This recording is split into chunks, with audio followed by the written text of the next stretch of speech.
안녕하세요. 러브커넥트 유주연입니다. 아직도 마음이 식어서 헤어졌다는 말을 믿으세요? 결론부터 말하자면 마음이 식었다는 것은 오해와 착각일 수 있습니다. 마음이 식었다고 착각하고 이별을 선택했을 가능성이 높아요. 오늘 영상에서는 마음이 식어서 헤어진 상황에 대한 비밀을 뇌과학을 통해서 알려드리고, 현재 상대방의 마음이 식어서 고민이시는 분들을 위한 대책, 이렇게 헤어진 분들을 위한 재회 전략까지 하나하나 자세히 알려드릴 거니까요. 오늘 영상 꼭 끝까지 봐주세요.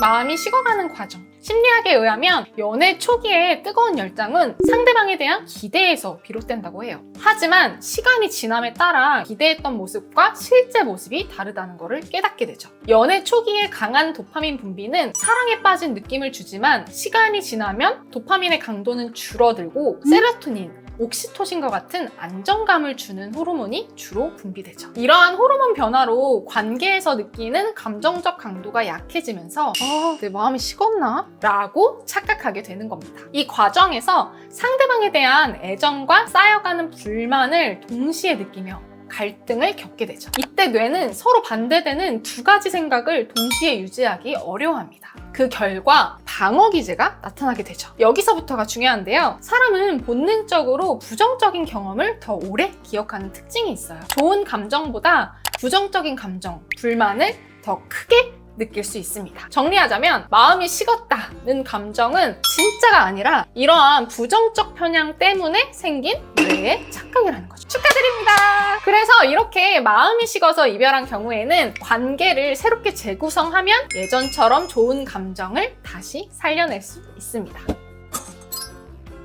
마음이 식어서 헤어지는 이별 상황을 크게 두 가지로 알려드리겠습니다. 첫 번째 유형, 감정적 갈등이 반복될수록 서서히 관계를 회피하는 특징을 보입니다. 불편하니까요. 이때 많은 분들이 이 사람 혹시 회피형인가? 라고 잘못 해석하죠. 진짜 회피형이라서 그럴 수도 있지만 근본적인 원인은 자꾸만 반복되는 갈등에 뇌가 이 관계를 스트레스라고 인식했고 방어 계제를 일으켜 회피하게 되는 겁니다. 이때 많은 분들이 불안함을 느끼고 요새 왜 그렇게 답장이 늦어? 마음이 식은 거야? 너 변한 것 같아 라는 말로 상대방에게 매달리거나 집착을 하게 됩니다. 그럼 부정적 감정 방어를 위해 선택했던 이러한 회피 전략도 효과를 보지 못하기 때문에 결국 이별을 통보하게 되는 거죠. 두 번째 유형, 관계에서 반복적인 갈등으로 스트레스가 축적이 되면 행복 호르몬이라고 불리는 세로토닌이 감소하는데요. 이 세로토닌이 감소하면 관계에서 쉽게 화가 나고 부정적인 기억과 우울감이 증폭됩니다. 이렇게 부정적인 감정이 큰 스트레스 상황에서는 이성적이고 논리적인 판단이 어려워져서 이 관계는 나를 행복하게 해줄 수 없을 거야 라는 결론을 감정적으로 쉽게 내리게 되고 결국 이별을 통보하게 되죠. 뇌는 스트레스를 받는 상황에서 미래를 부정적으로 예측하는 경향이 있지만 시간이 지나면 사후평가 효과로 인해 긍정적이었던 과거 기억이 재구성됩니다. 사후평가 효과란 시간이 지나면서 신경세포 간의 연결이 재구성되면서 부정적인 감정이 줄어들고 과거에 안 좋았던 경험도 긍정적으로 재구성하고 평가하는 거예요. 무엇보다 우리의 뇌는 시간이 지날수록 부정적 기억보다 긍정적 기억을 더 오래 남기는 특성이 있습니다. 그리고 이 시기에 폭풍이 오게 되는 거죠. 첫 번째, 충분한 회복. 감정적으로 회복할 수 있도록 충분한 시간을 주어야 합니다. 상대방이 감정적 회복을 위해 방어 기제로 회피 전략을 시도할 때 불안한 마음에 매달리거나 집착하거나 비난하는 것이 아니라 회복의 시간으로 해석하고 존중해 주세요. 충분한 회복의 시간을 통해 관계에서의 스트레스 반응이 줄고 관계를 새로운 시각으로 바라볼 수 있게 될 거예요. 두 번째, 기대의 조율. 뇌는 기대했던 것이 충족되지 않을 때 실망과 불안과 같은 부정적인 감정을 느끼게 됩니다. 특히 스트레스를 받은 상황이라면 실망과 좌절을 더 쉽게 느껴 상대방의 작은 행동이나 말을 더 부정적으로 해석하게 되죠. 이때 연애 초기에 서로에 대해서 높게 기대했던 것들을 대화를 통해서 현실적으로 조정해야 합니다. 서로의 기대와 역할을 주기적으로 점검하면서 조율하는 거죠. 장기 연애를 위해서도 매우 중요한 과정이에요. 사람에 대한 상처는 흔히 기대 때문에 생긴다고 하죠. 서로에 대한 기대만 잘 조율해도 관계에서 실망이나 스트레스도 줄고 안정적으로 관계를 유지할 수 있습니다. 번째, 부정적 감정 회복.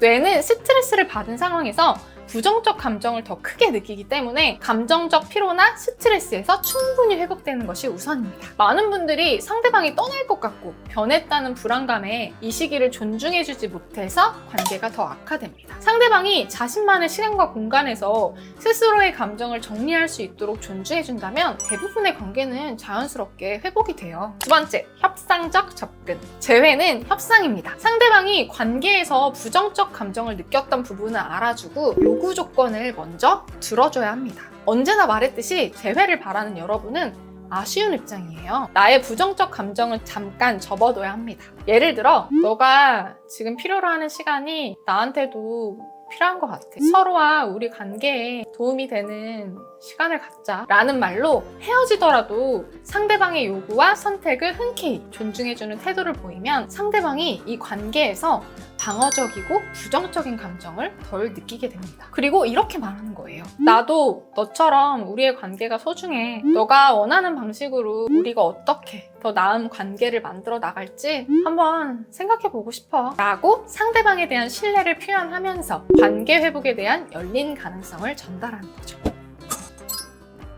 첫 번째, 가볍고 편안한 연락. 재회를 위해서는 처음부터 무거운 대화보다는 부담 없는 연락으로 가볍게 접근해서 자연스럽게 관계를 쌓아나가야 합니다. 예를 들어서 잘 지내? 요즘 날씨가 많이 추워졌네? 건강 잘 챙기고 있어? 와 같은 가벼운 안부 인사를 통해 상대방의 일상에 자연스럽게 다가가는 것이 좋습니다. 상대방이 관계를 다시 받아들이는 과정에서 부담감이 아닌 편안함과 친근함을 느끼게 해서 마음을 여는 계기를 만들어주는 거죠. 두 번째, 편안한 프레임. 상대방이 마음을 열었다면 이제는 관계를 조금씩 발전시켜 나가야 합니다. 연인으로서의 책임감보다는 가족이나 친구와 같은 안락함과 편안함을 느끼도록 접근하는 것이 필요해요. 상대방에게 진심 어린 걱정과 응원을 해주는 거죠. 요즘 일 많이 바쁠 텐데 많이 힘들지 않나? 걱정되네. 처럼 상대방과 관계를 발전시키고 싶은 내 마음보다 상대방의 건강이나 상황을 우선적으로 배려해주는 모습을 보여주는 거예요. 연락을 이어가기 때문에 이 관계를 책임져야 한다는 부담감을 줄여줄 수 있죠. 관계를 편안하게 받아들이고 안락함을 느끼고 신뢰할 수 있는 존재로 받아들이게 될 거예요. 세 번째, 기다림과 여유. 연락 빈도를 조절하는 것도 중요합니다. 썸 탈 때와 비슷하게 생각하면 되는데요. 호기심이 생기지 않는 대화는 재회를 방해합니다. 약간의 거리를 유지하면서 신뢰를 쌓아가는 것이 필요하죠. 먼저 연락했다고 해서 상대방에게 매달리는 것이 아니라 상대방의 개인적인 시간을 존중해주고 내 연락을 기다리게도 하면서 관계에 대한 기대 심리를 자극하는 거예요. 예를 들어 마지막 연락을 했던 며칠 뒤에 마지막 연락에 했었던 대화 소재를 언급해요. 지난번에 얘기한 영화 생각나서 보게 됐는데 재밌더라? 라고 말하면서 자연스럽게 연락과 대화를 이어나가는 거죠. 네 번째, 긍정적인 태도. 밝고 긍정적인 태도는 누구에게나 호감을 줍니다. 특히 헤어질 당시에 부정적인 감정 상태로 마무리되었었기 때문에 최대한 부정적인 감정을 자극하지 않는 것이 중요하죠. 일상의 소소한 즐거움을 공유하면서 대화를 이어나가세요. 편안하고 즐거운 분위기는 재회에 대한 긍정적인 반응을 이끌어내는데 가장 중요합니다. 상대방의 마음이 식은 것 같다고 느낄 때 또는 상대방의 마음이 식었다고 말할 때 바로 감정이 식었다 고 결론 내리지 말고 그 원인을 정확하게 이해하고 접근하는 것이 중요합니다. 상대방에게 충분한 시간을 주고 관계에 대한 부담감을 열어주면서 편안한 관계로 다가가는 것이 재회의 가능성을 높일 수 있죠. 이러한 과정을 통해 우여곡절을 함께 극복해 나가는 경험은 중간에 헤어짐을 겪게 되더라도 감정적으로 돈독해지는 것은 물론 이 사람이라면 미래에 그 어떤 어려움이 와도 날 존중해주고 이끌어줄 수 있는 성숙한 사람이라고 느끼게 될 겁니다. 오늘 이 영상이 도움이 되었다면 주변에 마음이 식어서 사이가 좋지 않거나 이별한 지인들에게 공유해주세요. 혹시 성격 차이로도 문제가 있었다면 성격 차이로 헤어진 경우 재회하는 법 영상을 통해서 도움받으세요. 이상 러브커넥트 유지연이었습니다.